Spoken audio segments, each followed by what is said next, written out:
లోక్సభలో 3 బిల్లులపై ఓటింగ్ ప్రక్రియ కొనసాగుతోంది. 131వ రాజ్యాంగ సవరణ బిల్లు, డీలిమిటేషన్ బిల్లు, యూటీ చట్టాల సవరణ బిల్లుకు సభలో ప్రస్తుతం ఓటింగ్ జరుగుతోంది.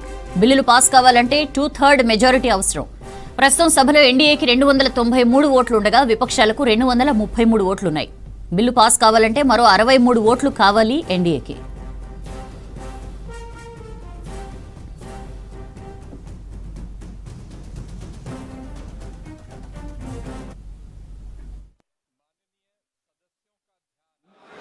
स्वचालित मतदान रिकॉर्डिंग प्रणाली का संचालन करने से संबंधित बिंदुओं की ओर आकर्षित किया जाता है।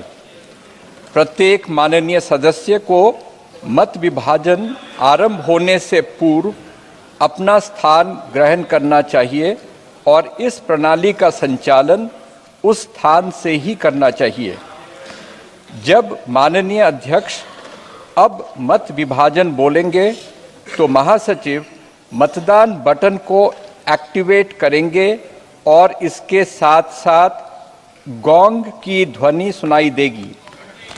मतदान के लिए केवल गोंग की ध्वनि के बाद ही, कृपया ध्यान दें कि केवल गोंग की ध्वनि के बाद ही माननीय सदस्य हेडफोन प्लेट पर मल्टीमीडिया डिवाइस के बाईं ओर लगे वोट सिक्योर बटन और हेडफोन प्लेट पर दाईं ओर लगे निम्नलिखित बटनों में से कोई एक बटन साथ साथ दबाएं। हाँ, हरे रंग के स्टिकर के नीचे, नहीं लाल रंग के स्टिकर के नीचे। मतदान में भाग नहीं लेना, पीले रंग के स्टिकर के नीचे। गोंग ध्वनि दूसरी बार सुनाई देने तक दोनों बटनों को दबाए रखना अनिवार्य है। माननीय सदस्य कृपया नोट करें कि उनके मत दर्ज नहीं होंगे यदि बटनों को पहली गोंग ध्वनि सुनाई देने से पहले दबा दिया जाता है या दोनों बटनों को दूसरी गोंग ध्वनि सुनाई देने तक एक साथ दबाकर नहीं रखा जाता है। माननीय सदस्य दूसरी गोंग ध्वनि के कुछ सेकंड के पश्चात अंतिम परिणाम वास्तव में देख सकते हैं। माननीय सदस्य माननीय अध्यक्ष के आसन के किसी भी तरफ संस्थापित व्यक्तिगत परिणाम डिस्प्ले बोर्डों पर, मल्टीमीडिया डिवाइस पर और हाँ, नहीं, मतदान में भाग नहीं लेने वाले बटन जैसा भी मामला हो पर अपने मत की जांच कर सकते हैं। मत दर्ज नहीं होने की दशा में अथवा यदि कोई सदस्य अपने मत में परिवर्तन करना चाहते हैं तो वे पर्ची के माध्यम से मतदान की मांग कर सकते हैं। Kind attention of honorable members is invited to the points in the operation of the automatic vote recording system. Before a division starts, every honorable member should occupy his or her own seat and operate the system from that seat only. When the honorable speaker says, "Now division," the Secretary General will activate the voting button and a gong sound will be heard simultaneously. For voting, only after the sound of the gong, repeat, only after the sound of the gong, honorable members may simultaneously press the vote secure button towards the left side of the multimedia device on the headphone plate and any one of the following buttons fixed on the right side of the headphone plate. For yes, below green color sticker, no below red color sticker, abstain below yellow color sticker. It is essential to keep both the buttons pressed till another gong is heard. Honorable members may please note that their votes will not be registered if buttons are kept pressed before the first gong or both buttons are not kept simultaneously pressed till the second gong. Honorable members can actually see the final result after a gap of a few seconds after the second gong. Honorable members can check their vote on individual result display boards installed on either side of Honorable Speaker's chair, the multimedia device, and also on the yes, no, abstain button as the case may be. In case vote is not registered or if any member wishes to change their vote, they may call for voting through slips.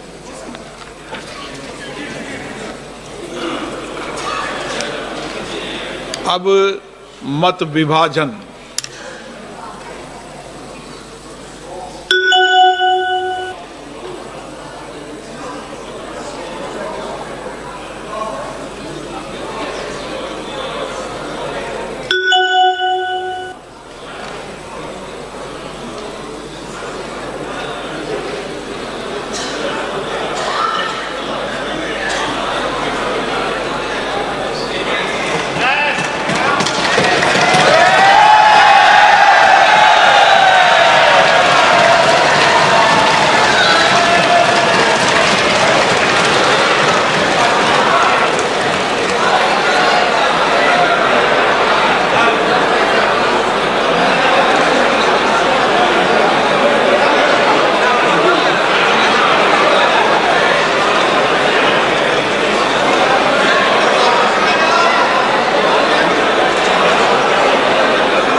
లోక్సభలో రాజ్యాంగ సవరణ 131వ bill వీగిపోయింది. అనుకూలంగా 278 ఓట్లు రాగా వ్యతిరేకంగా 211 ఓట్లు వచ్చాయి.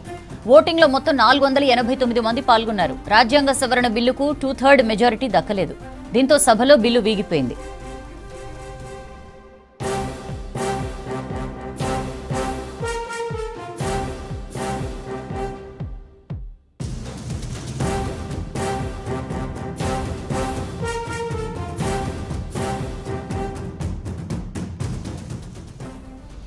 Details తెలుసుకుందాం. మదర్ మనతో ఫోన్ లైన్ లో జాయిన్ అవుతున్నారు. మదర్, ఈ 131st రాజ్యాంగ సవరణ బిల్ అయితే వీగిపోయినట్లే తెలుస్తోంది. బలాబలాలు పడ్డ ఓట్లవి చూస్తే ఏంటి మీ దగ్గర ఉన్న ఇన్ఫర్మేషన్? అవునంగా చాలా సింపుల్ గా బిల్ పాస్ అయిపోయింది. ఎందుకంటే అన్ని పక్షాలు మహిళా రిజర్వేషన్లకు అనుకూలంగా ఉన్నాయంటూ కూడా కేంద్ర ప్రభుత్వం భావించింది. కానీ అందుకు పూర్తి భిన్నమైనటువంటి సిచ్యువేషన్ ప్రస్తుతం పార్లమెంట్ లో లోక్సభలో కనబడతా ఉంది. ముఖ్యంగా మహిళా రిజర్వేషన్లకు సంబంధించినటువంటి ఏదైతే రాజ్యాంగ సవరణ తీసుకొచ్చిందో 131వ రాజ్యాంగ సవరణ, దానికి సంబంధించినటువంటి ఓటింగ్ సందర్భంలో కీలకంగా డీలిమిటేషన్ కి సంబంధించినటువంటి అంశాన్ని ముడిపెట్టడంతో ఇప్పటికే మహిళా రిజర్వేషన్లకు సంబంధించి గతంలో బిల్లు తీసుకొచ్చినటువంటి సందర్భంలో ఆ బిల్లు పాస్ అయింది. యునానిమస్ గా అన్ని పక్షాలు కూడా అనుకూలంగా ఓటేశాయి. కానీ ఇప్పుడు దాంతో డీలిమిటేషన్ కి సంబంధించినటువంటి అంశాన్ని ముడిపెట్టడము, దాంతో కొన్ని రాష్ట్రాలకు, చిన్న రాష్ట్రాలకు, ముఖ్యంగా సౌత్ లో ఉన్నటువంటి చిన్న రాష్ట్రాలకు ఇబ్బందులు తలెత్తాయనేటువంటి జోరుగా ప్రచారం సాగుతున్నటువంటి నేపథ్యంలో దీనికి సంబంధించి డీలిమిటేషన్ అంశాలపైనే డివిజన్ కోరాయి. దానికి సంబంధించి ఓటింగ్ నిర్వహించగా మొత్తంగా 489 మంది ఓటు వేస్తే దాంట్లో అనుకూలంగా ఈ ఏదైతే కేంద్ర ప్రభుత్వం తీసుకొచ్చిందో ఆ బిల్లుకు అనుకూలంగా 278 ఓట్లు పడగా, ఇక వ్యతిరేకిస్తూ 211 ఓట్లు పడ్డాయి. 2/3 మెజార్టీ తోటి, ఎందుకంటే రాజ్యాంగ సవరణ అనేది పాస్ కావాలంటే 2/3 మెజార్టీ తోటి ఆ బిల్ అనేది కూడా పాస్ కావాల్సి ఉంటుంది. 2/3 మెజార్టీ అంటే సుమారు 326 మంది సభ్యులు అనుకూలంగా ఓటు వేయాల్సి ఉంటుంది. ప్రస్తుతానికి ఎవరైతే ఓటింగ్ లో పాల్గొన్నారో వాళ్ళలో 2/3 అంటే 326 మంది అనుకూలంగా ఈ బిల్లుకు ఏదైతే సవరణ తీసుకొచ్చారో దానికి అనుకూలంగా ఓటు వేయాల్సి ఉంటుంది. కానీ 278 మంది మాత్రమే అనుకూలంగా ఓటు వేయడంతో వీగిపోయినట్లుగా మనకు సమాచారం అంతా ఉంది. ఇక పూర్తి స్థాయిలో స్పీకర్ అనౌన్స్ అనేది కూడా చేయాలి. మరొక చర్చ కూడా నడుస్తా ఉంది. డిజిటల్ ఓటింగ్ ద్వారా కాకుండా పేపర్ ద్వారా ఓటింగ్ కోరేటువంటి అవకాశం ఉన్నట్టుగా కూడా ప్రస్తుతానికి సమాచారం అంతా ఉంది. దీనిపైన అఫీషియల్ గా కన్ఫర్మేషన్ అనేది కూడా రావాలి. కానీ ప్రస్తుతానికి అయితే కేంద్ర ప్రభుత్వం తీసుకొచ్చినటువంటి రాజ్యాంగ సవరణ బిల్ అనేది కూడా వీగిపోయింది. రాజ్యాంగ సవరణకు 2/3 మెజార్టీ అనేది కావాల్సిందే. 2/3 మెజార్టీ ప్రస్తుతానికి కేంద్రీయ ప్రభుత్వం సాధించలేకపోయింది. బిల్ పాస్ చేయించుకోవడానికి కేవలం 278 మంది మాత్రమే ఈ కేంద్ర ప్రభుత్వం తీసుకొచ్చినటువంటి బిల్లుకు అనుకూలంగా ఓటు వేశారు. 211 మంది సభ్యులు కేంద్ర ప్రభుత్వం తీసుకొచ్చినటువంటి రాజ్యాంగ సవరణను వ్యతిరేకిస్తూ ఓటు వేశారు. దీంతో ఈ రాజ్యాంగ సవరణ అనేది కూడా వీగిపోయినట్టుగా మనం భావించాల్సి ఉంటుంది. సో డీలిమిటేషన్ విషయంలో ఇంకా ప్రభుత్వం ముందుకెళ్లే అవకాశం లేదు. వాళ్ళు తెచ్చిన ప్రతిపాదన 50% ప్రకారం ఖచ్చితంగా మనం అట్టే చూడాల్సి ఉంటుంది. ఎందుకంటే రాజ్యాంగ సవరణకు సంబంధించి కేంద్ర ప్రభుత్వం తీసుకొచ్చినటువంటి ఈ బిల్లు చాలా కీలకమైనటువంటి బిల్లు. మహిళా రిజర్వేషన్లను ముడిపెడుతూ మొత్తంగా పార్లమెంటు స్థానాలకు సంబంధించినటువంటి పెంపుకు సంబంధించినటువంటి అంశాన్ని కూడా దాంట్లోనే పొందుపరిచారు. 850 స్థానాలకు పెంచుతూ, అది కూడా రాష్ట్రాల్లో 815 స్థానాలు, కేంద్రపాలిత ప్రాంతాల్లో 35 స్థానాలకు పెంచుతూ దాన్ని కూడా మహిళా రిజర్వేషన్లకు సంబంధించి ఏదైతే రాజ్యాంగ సవరణ తీసుకొచ్చారో దాంట్లోనే పొందుపరిచారు. ఇప్పుడు ఆ బిల్లు వీగిపోయినటువంటి నేపథ్యంలో డీలిమిటేషన్ సంబంధించి సపరేట్ గా బిల్ ఇంట్రొడ్యూస్ చేశారు. దాంతో పాటు యూనియన్ టెరిటరీకి సంబంధించినటువంటి లా అమెండ్మెంట్ బిల్ కూడా సపరేట్ గా ఇంట్రొడ్యూస్ చేశారు. మొత్తం 3 బిల్లులకు సంబంధించినటువంటి ఓటింగ్ చర్చ 2 రోజుల్లో, నిన్న ఈ రోజు 2 రోజుల్లో పూర్తి స్థాయిలో చర్చ జరిపి ఈ రోజు ఓటింగ్ కు సాయంత్రం 4 గంటలకు ఓటింగ్ అన్నారు మొదట. కానీ సభ్యులందరూ కూడా మాట్లాడడం, ఆ తర్వాత కేంద్ర హోంశాఖ మంత్రి అమిత్ షా దీనికి రిప్లై ఇచ్చిన తర్వాత, అది రిప్లై పూర్తయిన తర్వాత ఓటింగ్ అనేది కూడా వెళ్ళింది.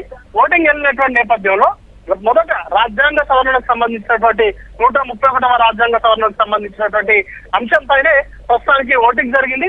ఆ ఓటింగ్ సంబంధించి ఇప్పుడు మనం చూసినటువంటి లెక్క 478 మంది ఓట్లేస్తే, 89 మంది ఓట్లేస్తే 278 మంది అనుకూలంగా, 211 మంది వ్యతిరేకంగా ఓటు వేయడంతో 2/3 మెజార్టీ సాధించకపోవడంతో ఈ బిల్లు అయితే వీగిపోయింది. మిగతా 2 బిల్లులకు సంబంధించి వాటికి సంబంధించినటువంటి ఏ విధంగా వ్యవహరిస్తారనే దానిపైన మరి కాసేపట్లో ఒక క్లారిటీ అయితే వస్తుంది. ఒకవేళ ఈ బిల్లును పక్కన పెట్టి రాజ్యాంగ సవరణను పక్కన పెట్టి డీలిమిటేషన్ సంబంధించినటువంటి బిల్లు, దాంతో పాటు యూనియన్ టెరిటరీకి సంబంధించినటువంటి బిల్లును ఆమోదం తెలుపుతారో దానికి ఎందుకంటే సింపుల్ మెజారిటీ తోటే కూడా ఆమోదం తెలిపేటువంటి అవకాశం ఉంటుంది. కేవలం రాజ్యాంగ సవరణకు మాత్రమే 2/3 మెజారిటీ అనేది అవసరం. దాంతో ఈ రాజ్యాంగ సవరణ వీగిపోయిన తర్వాత ఆ రెండో బిల్లులకు సంబంధించినటువంటి శాంతిటీ ఎంతవరకు ఉంటుంది, దాన్ని స్పీకర్ ఎట్లా నిర్ణయం తీసుకుంటారనే దానిపైన మరి కాసేపట్లో క్లారిటీ వస్తుంది.